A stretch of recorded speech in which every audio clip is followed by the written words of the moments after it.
परमात्मा कहते हैं इस माया के कारण फिरा देश प्रदेश। अभी पीछे समाचार पत्र में आया हुआ था, हरियाणा अंबाला का रहने वाला एक लड़का इटली गया हुआ था, वहां से वापस आया क्योंकि वहां यहाँ की बजाय हिंदुस्तान की बजाय वहां अधिक पे मिलती है, तनख्वाह मिलती है। रोजगार के लिए वहां गए, अच्छा पैसा लेकर आते हैं वहां से। तो फिर वो अपने परिवार को लेकर के गाड़ी में, उसका अपना परिवार 3 सदस्य, एक पुत्र 2 हुए और एक भाई की पत्नी और उस भाई का बच्चा, वो 5 जावे थे पीर पूजन, पीर की पूजा करने।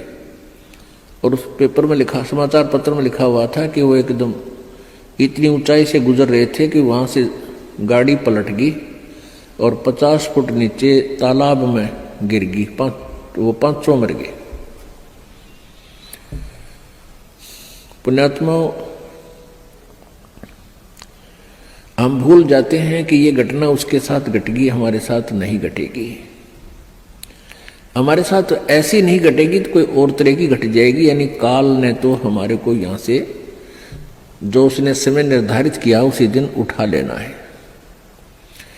एक भक्त बता रहा था कि मेरे मामा के 5 लड़कियां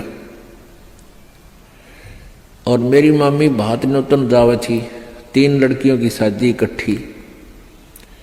भात न्योत का वापस आवा थी, रोहतक के बस स्टैंड पर खड़ी थी। अब जिसकी 3 बेटियों की शादी, उसको किस प्रकार की चिंताएं कहां से विचार व्यक्त कर सोचती रहती है।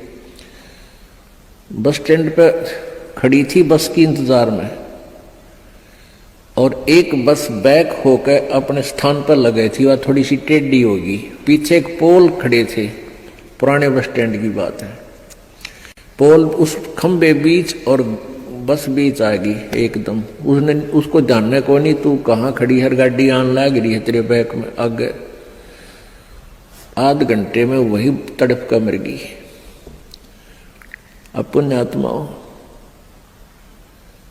कहते हैं और बात तेरा काम नहीं आवे, संतों शरण लाग रे, और केसो व गफलत में बंदे जाग जाग न जागे।